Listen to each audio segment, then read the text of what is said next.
we've been developing the concept of urban growing, urban gardening, using a very special technology called hydroponic cultivation, which means you don't use any soil, you only use water, and nutrient water. So it's a possibility then to design the technology and to make it fit for urban people. The objective and the goal with this is to make it possible for urban people, consumers, to grow their own vegetables, herbs and medical plants at home in their apartment or condominium, or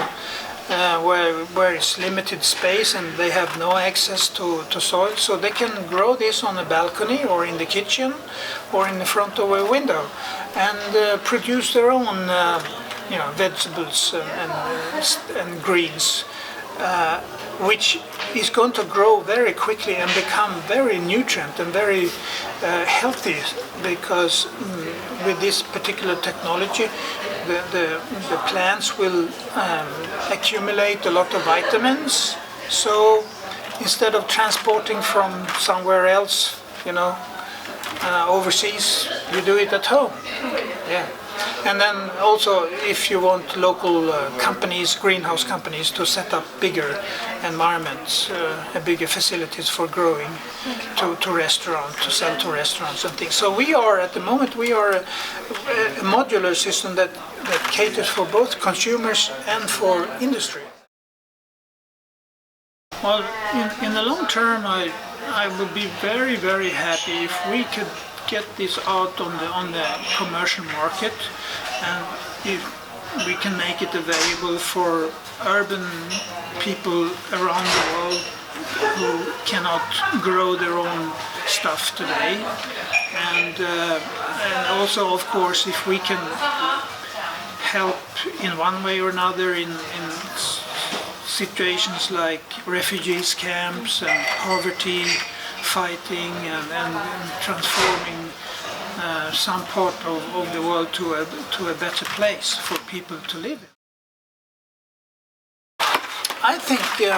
if you look at on a macro perspective, the cropland is diminishing because we have used a technique in the world that destroys the cropland, and we need to have more